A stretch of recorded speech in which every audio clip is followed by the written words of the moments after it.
Hi, I'm Jacob, and this is my partner Brynne, and we're going to be talking about the U.S. economy. In our first slide, we'll be talking about the GDP. The real GDP is the real GDP is the total monetary value of all the goods and services produced within a country during a specific time period, which is annually. The real GDP is measured by adding the consumer spending, government spending, the country spending on capital, and the net exports of the nation, the equation being GDP equals C plus G plus I plus NX.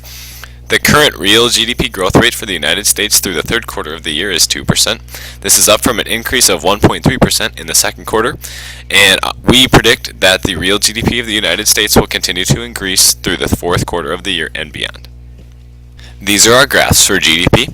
The graph on the left shows the gradual increase of the real gross domestic product of the United States from 1997 to 2011. The evident little spike is 2008 when there was an economic recession that lasted 1 year, and the GDP has been increasing ever since. The graph on the right also shows basically the growth rate of the GDP through the same period of time.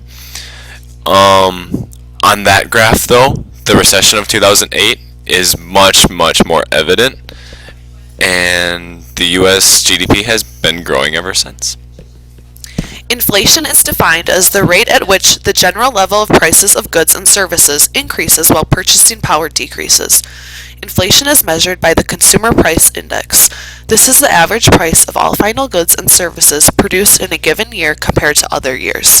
For the last 12 months, ending in October 2012, the inflation rate was 2.2%. This inflation rate is acceptable because the economy is growing at a relatively slow rate. The healthy rate is anywhere from 2 to 4%. Without GDP and unemployment data, it is hard to make a realistic prediction about the health of the American economy. However, if we look at the inflation alone, it is reasonable to say that the economy is heading in a good direction. We don't want inflation rates to be too high, and currently the rate is 2.2%. This is an appropriate rate for moderate growth in the economy. Unemployment occurs when a person who is of working age, which is 16, is searching for employment but is unable to find a job. Unemployment is measured by the unemployment rate, which is by state and nationally. As of October 2012, the unemployment rate in the United States is 7.9%. The normal unemployment rate is usually somewhere between 5 to 6%. Although 7.9% is rather high, this rate has gradually decreased since the beginning of the year. In January of 2012, the unemployment rate was 8.3%. The data shows that although the unemployment rate is still high, more Americans are beginning to find jobs, thus making the economy grow. As with GDP and inflation, if we just look at the unemployment rate alone, it is very difficult to make an educated prediction about the future of the American economy. Although the unemployment rate is still very high, the American economy will still most likely be growing and improving over the next year. Based on the data from this graph, one can see that the unemployment rate is slowly decreasing. This is a positive indicator that the economy will do well. Our next slide is about aggregate demand and aggregate supply. Aggregate supply is the total supply of goods and services produced within an economy at a given overall price level in a given time period. And the aggregate demand is the total amount of goods and services demanded in the economy at a given overall price level and in a given time period. As evidenced in our visual, AD and AS is an inverse relationship that is affected when there is a change for better or worse in government policies and real GDP. When aggregate supply and demand are equal, the economy is in equilibrium.